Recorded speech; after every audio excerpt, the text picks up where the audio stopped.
The introduction of the redesigned Naira notes into the Nigerian financial system came with the public experiencing difficulties accessing them. The cash has not been readily available in banking halls. People have had to queue for long hours at ATM points, with some having to spend the night there just to get some cash for personal use. The POS has not been a cheap option to consider, as the few available operators charge customers exorbitantly. Pockets of violence have also erupted in some states, with banks burnt and lives lost. Allowed to circulate as legal tender with the new 200 Naira. The announcement of a presidential broadcast was therefore highly anticipated, as many hoped it would bring about a deadline extension in total alignment with the Supreme Court order extending the validity of the old notes. But just the old 200 Naira notes were permitted by the authorities to remain legal tender till the 10th of April. To a number of Nigerians, the directive is fair enough. Whatever the president can do to make life easier for the common man, it's not all about elections for me, but how do people survive at this point? What strategies is it really working out for us?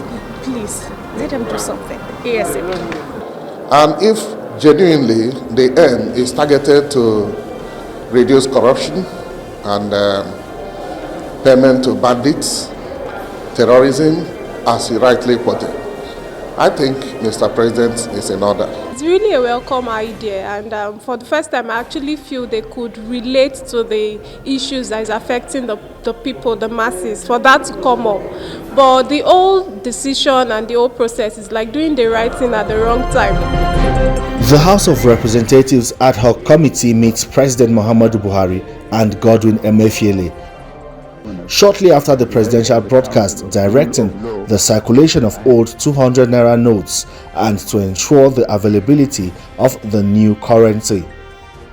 But it is not game over for the ad hoc committee set up by the House Speaker Femi Gbajabiamila to monitor the implementation of the Naira redesign policy and its associated problems. The committee has even threatened to use all the instrumentality of the law to ensure this time the Central Bank of Nigeria enforces Mr. President's directive. We will go and oversight the CBN as a statutory body to oversight government agencies to ensure that presidential orders as contained in his speech are being carried away to the latter. The directives given by Mr. President are outright presidential orders, and they should be carried out immediately with immediate alacrity. No more, no less. With immediate effect.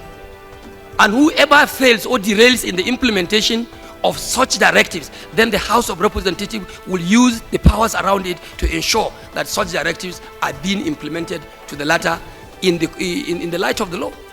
Adodogwa says their quarrel is not with the policy, but the timing and poor implementation. It has caused unexpected hardship and inconvenience for citizens at a time when the country should be focused on conducting the general election.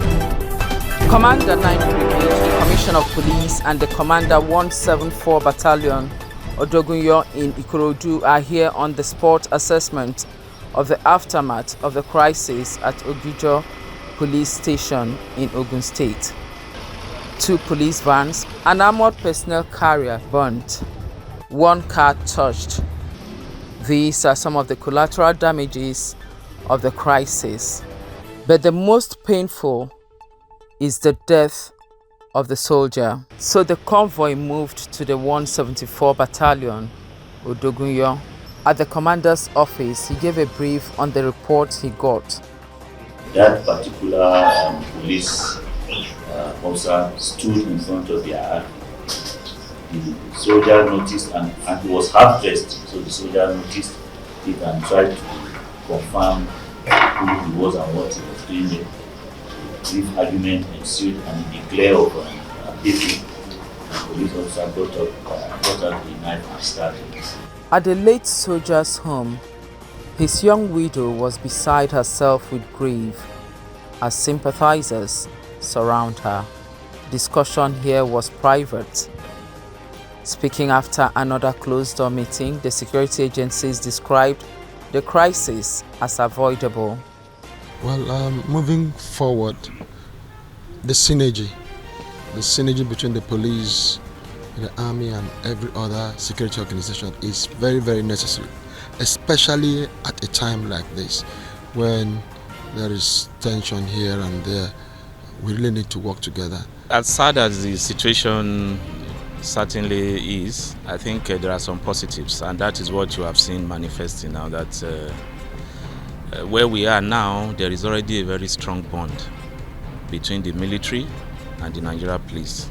So we just build on that, on what we have established, while we make sure that justice is done.